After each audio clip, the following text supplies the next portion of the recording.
네, 안녕하세요. 요즘 부부들의 멘탈 트레이너 신디입니다. 오늘은 부부관계가 안 좋을 때 빠지게 되는 탈출구에 대해 이야기를 한번 해보도록 할게요. 아마 지금 신디에 계신 분들 중에 이 탈출구에 빠져 계신 분들 많으실 거예요. 이 탈출구가 뭔지, 우리가 왜 탈출구를 찾게 되는지, 그리고 이 탈출구를 계속 사용하면 어떻게 되는지, 그래서 어떻게 해야 되는지까지 이야기를 해보도록 하죠. 일단 탈출구가 뭐냐? 부부가 정서적으로 연결되어 있지 못하면 우리는 탈출구를 찾게 되어 있어요. 우리 인간은요, 어떤 대상과 정서적으로 연결되어 있어야 되거든요. 그래야 안정감을 느낍니다. 그래서 어릴 때는 그게 부모고, 크면 친구고, 연인이고, 결혼하면 누가 되겠어요? 배우자죠. 근데 이 배우자랑 말이 안 통해요.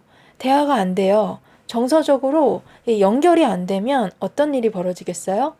네, 배우자가 아닌 다른 뭔가와 연결되려고 하는 거예요. 이마고 부부치료 이론에서는 이 대체적인 연결, 정서적 대체물을 바로 탈출구라고 부릅니다.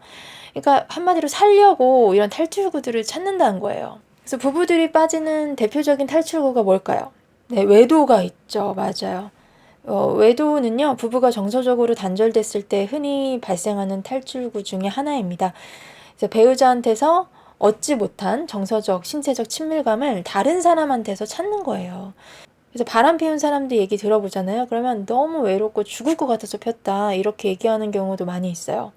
그리고 우울증에 걸린 분이 바람 피면요. 우울증 싹 없어지기도 합니다. 근데 그때뿐 일시적이라는 거예요. 이게 탈출구이기 때문에. 그리고 또 대표적인 탈출구 바로 일이 있죠. 일에 몰두해요.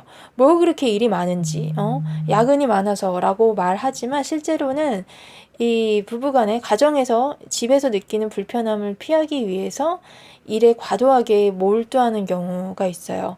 이런 경우도 일을 탈출구로 쓰는 거죠. 그리고 또 특히 아내분들이 많이 쓰는 탈출구 뭘까요? 네, 바로 자녀입니다. 아이들한테 이렇게 몰두해요.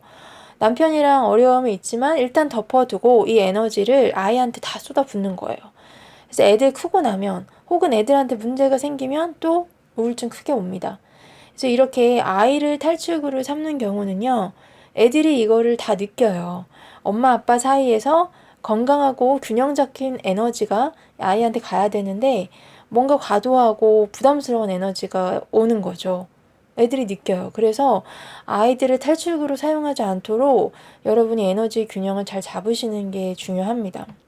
그 다음 또 과도한 취미 활동 있죠.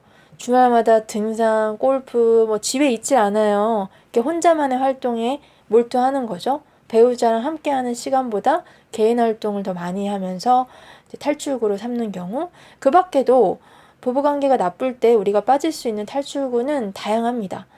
술, 운동, 취미, 게임, 종교, 청소, 쇼핑, 친구, 뭐 과식, 과도하게 자는 거, 봉사활동, 자기계발, 뭐 스마트폰, 도박, 자살 등등 여러 가지 탈출구가 있는데요. 또 요즘 많이 사용하는 탈출구가 바로 이 스마트폰이에요. 디지털 탈출구, SNS. 그래서 배우자랑 한 집에 같은 공간에 있어도 핸드폰 계속 보고 집중하는 거예요. 이거를 퍼빙이라고 하는데요. 이 연구에 따르면 스마트폰 사용 시간과 부부관계 만족도는 반비례하는 걸로 나왔어요. 당연히 안 좋겠죠. 예, 한번 보세요. 나는 어떤 탈출구를 사용하고 있는지, 나의 배우자는 어떤 탈출구를 사용하고 있는지. 만약에 이제 부부 갈등이 있거나 부부가 정서적으로 연결이 잘 안 되어 있는데 이걸 회피하고 탈출구를 계속 사용하게 되면은 어떤 일이 벌어지냐? 악순환이 반복됩니다. 이 부부 갈등이 생기면 괴롭잖아요. 그래서 이때 일이나 취미, 뭐 자녀, 외도 등 탈출구에 빠지기 쉬운데요. 이 탈출구를 통해서 우리가 잠시 고통을 회피할 수는 있지만 그때뿐이라는 거예요. 일시적이라는 거예요. 결국 이 탈출구가 더 감정적으로 단절시키는 역할을 합니다. 그래서 근본적인 문제는 해결되지 않고 더 악화되는 거죠. 근본적인 건 뭐예요? 부부간의 정서적인 친밀감을 쌓는 거예요. 하기 싫을 수 있고요. 어렵습니다. 그냥 내가 주로 쓰던 탈출구 쓰면서 그냥 살고 싶단 말이에요. 근데 이 부부 단절을 외면하고 탈출구를 찾아서 잠깐의 위안을 얻고 이게 또 반복되면 그 사이의 부부 관계는 더 단절되고 무엇보다 이 악순환에 빠지면 내 정신 건강이 계속 안 좋아져요. 특히 뭐 술이나 외도, 게임 이런 탈출구가 남용되면 신체적 건강은 물론이거니와 가정이 파탄 나기도 합니다. 그래서 어떻게 해야 될까? 일단 첫 번째로 내가 사용하고 있는 탈출구가 무엇인지 인식하는 게 중요해요. 내가 배우자와 갈등이 생겼을 때, 힘들 때, 갈등을 피하고 싶을 때, 너무 스트레스 받을 때 어떤 행동을 하는지 한번 살펴보세요. 그래서 나와 배우자의 탈출구에 대해서 인식하는 게 첫 번째고요. 두 번째, 배우자와 이 탈출구에 대해서 솔직하게 대화를 나눠보고 가능하다면 탈출구를 닫고 부부간의 친밀감을 높여주는 작업을 하는 게 사실은 근본적인 해결책이에요. 부부가 대화를 하는 게 필요하다는 거죠. 이때 전문가의 도움이 필요할 수가 있어요. 시간과 비용과 노력이 들지만 그 결과로 얻게 되는 건강한 부부관계는 그만한 가치가 충분히 있습니다. 그 다음에 세 번째, 배우자가 아직 이런 얘기를 할 대화 상태가 아니거나 협조가 안 되거나 배우자와 친밀감을 쌓는 게 어려운 상황이라면 일단 내 멘탈을 안정화시키는 게 필요하잖아요. 내 멘탈을 안정화시키면서 배우자한테 안전한 접근을 시도하는 게 필요한데요. 이때 탈출구 중에서 나한테 이로운 도움을 줄 수 있는 건강한 탈출구를 적절히 활용을 하면 지금 상황을 견디는 데 도움이 됩니다. 그래서 자기 파괴적인 탈출구가 아닌 건강한 탈출구를 사용을 하는 건데요. 이게 건강한 탈출구인지 아닌지 헷갈리시는 경우 있으실 거예요. 그래서 건강한 탈출구 구별법 알려드릴게요. 왜냐하면 뭐 자기계발, 운동 이런 건 사실 적당하게 하면 좋은 거잖아요. 삶에 있어서 활력이 될 수가 있죠. 근데 이게 똑같은 자기계발이어도 내가 탈출구라는 걸 잘 알고 내가 주인이 되어서 균형 있게 나의 성장의 자원으로 활용하는 것과 그냥 무의식적으로 빠져서 탈출구로 사용하는 건 큰 차이가 있다는 거예요.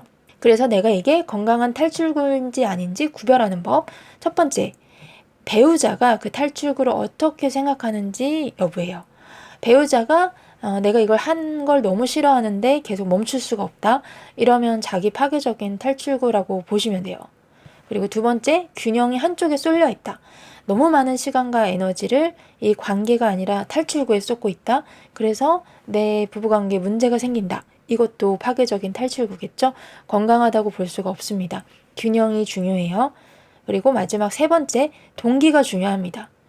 배우자와 있는 시간을 피하기 위해서, 갈등을 회피하기 위해서 이런 동기를 가지고 어떤 활동을 한다면 그건 건강한 탈출구로 볼 수가 없는 거겠죠? 순위에 두는 거예요.